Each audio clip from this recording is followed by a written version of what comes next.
Hey everybody, it's Friday, it's that time of the week again for GG.CO.UK to look ahead to the ITV races on a Saturday. A big thank you to Betway for sponsoring this video, and if you would like a free bet, click the link below and it's all yours. So go and get that if you fancy that. We're going to look at Cheltenham and Doncaster on the Saturday. Fantastic card over at Cheltenham. It's a really good meeting, this international meeting this year. A bit better than the last few years, I would say. I'm quite excited about it, but I'm with a lot at the top of the market, which is I don't know if it's a slight concern or not.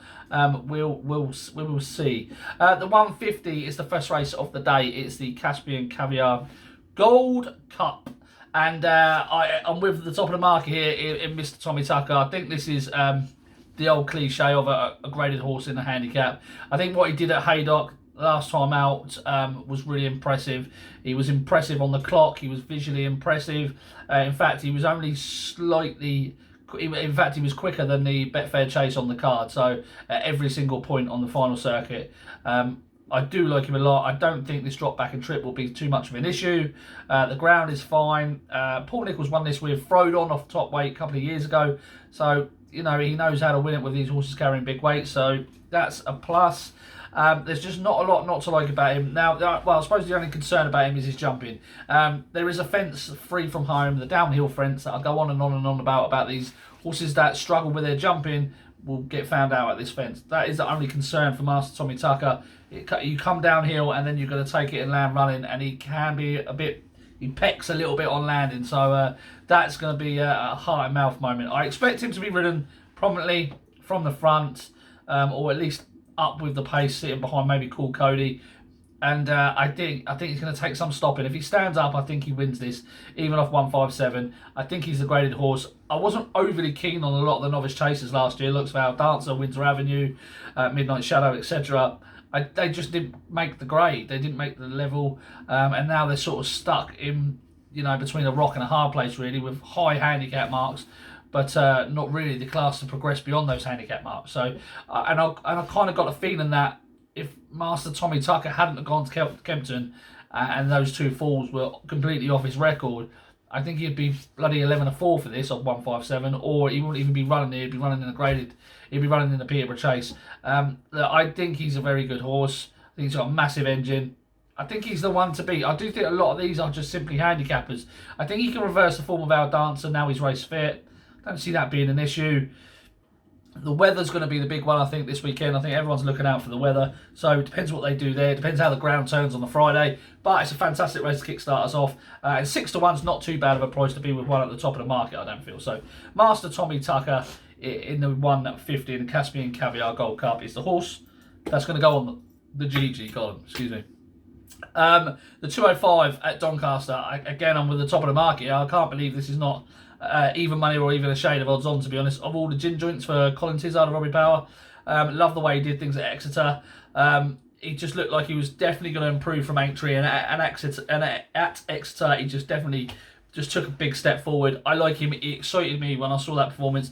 He's one of the few novice chasers that I've been excited about this season. Again, I think we're below par in that sort of division, up outside of the likes of Shishkin and perhaps Chantry House, but Chantry House needs to improve for me. So of all the gin joints, should take some beating here. House Island, I felt, was really lucky to win at Ludlow. I thought that the horse we put up at a big price, Ansam, in there, should have won that race if he was given a bit of a better ride. Keep an eye out for Ansam, because I think he's going to win a nice handicap soon. But House Island, for me, starting already to look exposed. He's only had 2 starts over fences, so that would be a worry. Hurricane Harvey is a horse I really like. Reached level about 132 last year, I guess. I don't think he's improved over fences. I was a little bit worried about him when he was going over fences. I think he needs to go back to hurdles, personally, to be seen to better effect. But again, he is what he is. It's unlikely he's going to be improving much beyond that. The Mighty Don won't go here. And Milanford's probably the most interesting one outside of the favourite at 12-1. He's the outsider of the field. Ran Laird Event closer to Exeter last time. Now, I know that Laird Event has not got a turn of foot and he's slow and he's one-paced. Milanford did run a really good race. Did run a really nice race there. That was his first start under rules. It was his first start since March, so he's entitled to improve. Whether or not that is as good as it was, we'll soon find out. Probably keep an eye on the Friday race. when Lead Event gets beaten by Happy Go Lucky, my nap of the day. Yeah, of all the ginger, it's going to take some stopping here. 11 to 8, I think it's a cracking price. So if you want to take that, I wouldn't blame you at all. Moving on to the 225 at Cheltenham. Again, I'm at the head of the market. Again, we're here. Ashtown Lad, for me, is so far clear of these on figures. It's ridiculous, really. Took the Lot is the interesting one for Nigel Twiston Davies. Nigel's won this with Black Lion, Holstone, and Redford Road last year. So his representative has always got to be respected. Now, Took the Lot has won back-to-back races. He's set really slow times on the front end, dictated, but he did pull away like a decent horse. So I don't know if the fact that he's been running these slow times is masking his true ability, to be honest. But he needs to take a step forward. He's been given a mark of 130. Suggests he should be in with a shout. He's 10 to 1. He's each way. He's an each way play for people who fancy him. Because I think Ashtown Lad's going to take all the beating. He's 11 to 4. Danny Kerwin for me up to 3 miles is interesting, but he's slow as an old boat. Windhouse is okay. She's not great. I wouldn't be overly enthusiastic about that one's chances. And Asker Honeybee obviously finished ahead of Ashtown Lad 2 starts back, but I don't think wants this trip at all. I don't think he stays this trip at all. And I think Ashtown Lad is going to improve again for this trip, like he did at Uttoxeter. So Ashtown Lad, Christ, 11 to 4 is a fair price. 240 at Doncaster is the next race on ITV before the international. And Monmouth Row is heading the market. Now, there's something going on with these juveniles this year. They have been given really inflated marks. I don't know why. Monmouth Row has been given a mark of 137 for what he did at Exeter. Now, I can tell you exactly what he ran to at Exeter, and that was exactly the same as Trans Express did, who was beaten in second or third on the same card over 2 mile free. And that horse is rated 117. How the hell he's got a mark of 137, I really don't know. It's been so over-egged. It's ridiculous. But the problem is when you find these horses that have been over-egged like this, you need to find something to take him on with. It's no good laying them because if there's nothing else in the race, because they're entitled to improve a little bit. Glorious Soft has done absolutely nothing either. And that's been given a mark of 131. I just can't believe they've been given these lofty ratings. Gold Desert has been behind Glorious Soft. Mr. Sister's probably the most interesting runner. It's 25 to 1. So I'm not going to have a bet in this race, but Monmouth Row going forward, look to take him on if he's just been over-egged. The same that they did with Hell Red, who's done absolutely nothing as well. At 3 o'clock at Cheltenham is the International Hurdle. The market is headed by Goshen. I love Goshen. I think he's fantastic. I think he is a potential superstar. What he did in the Triumph Hurdle last year was outstanding. He was faster 3 out to the line, I think, than Epperton. Or 3 out to the last hurdle than Epperton. He was just so impressive. It was a complete freak accident. The issue is I know it doesn't really matter what he does on the flat for what he does over hurdles, but you can't really be inspired by what he's done in 2 runs on the flat. That didn't look the same horse to me who ran in that Triumph Hurdle. So he rates a real risky bet.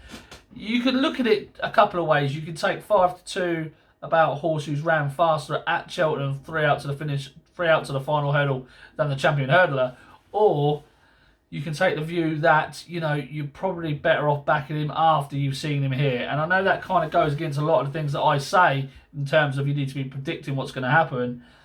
But I just feel like, you know, this is a step into open graded company now. These juveniles do tend to struggle year after year. I just feel there's a lot of negatives racking up for him. I would love nothing more to see him absolutely blitz this field and put in a fantastic performance.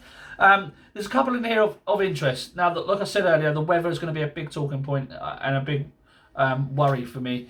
I like Silver Streak. I think he's one of the each way bets of the entire meeting at 8 to 1. I'll put it all in the GG column. He's got a fantastic record on good to soft or good ground. So that's in the balance with the weather. It was a career best at Kempton. I know he runs Kempton fantastically well in that listed race every single year, but that was a career best on Racing Post ratings. He just really careered away, and then he was carried out at Newcastle. So, you know, he did go off a shorter price than this at Newcastle. against the champion hurdler. He's not up against nothing like that, and he did do the best of the British in the champion hurdle last year, other than Epperton. So there's no Epperton here, there's no Irish horses in there. He's had a lot of these in behind. I know he's a little bit worse off at the weights here and there with a couple of others, but the likes of Chitabello and Somerville Boy and So Royale and Call Me Lord, I mean, they're much of a muchness for me.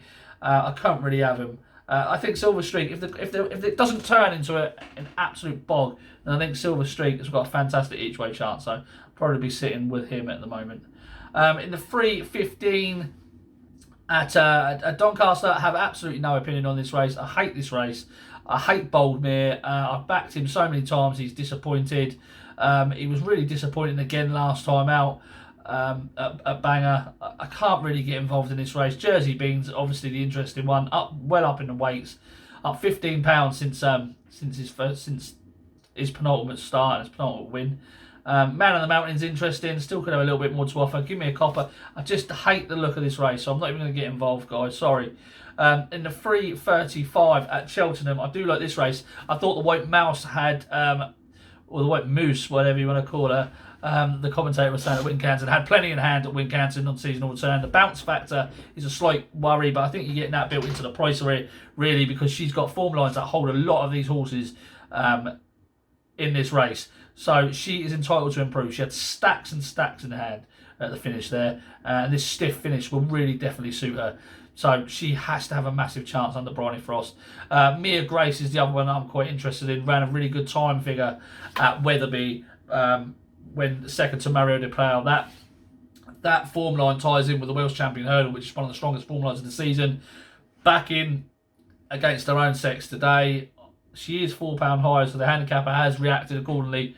But it was a really good time figure, so she could go very close if she gets softly in on the front end. I think it's between the two. I wouldn't want to get involved in anything else. I think Indefatigable is far too high in the weights now. And I think that's going to be a case of getting that mark down for March. So I won't be touching her. But yeah, still undecided between Mia Grace and the White Mouse. So that will round off the day. Hopefully we'll have a few winners on Saturday. We're towards the head of the market. We're not taking far too many chances. It was quite a sensible bet. So hopefully we'll get the weekend off to a good start. Keep an eye out for the selections today. On Friday, actually, you won't be seeing this probably until later on, so they'll already run. But hopefully we've had a few winners today. GG column will be up around 5:30 tonight. Thank you very much, as always, for listening. And click that link if you want a free bet.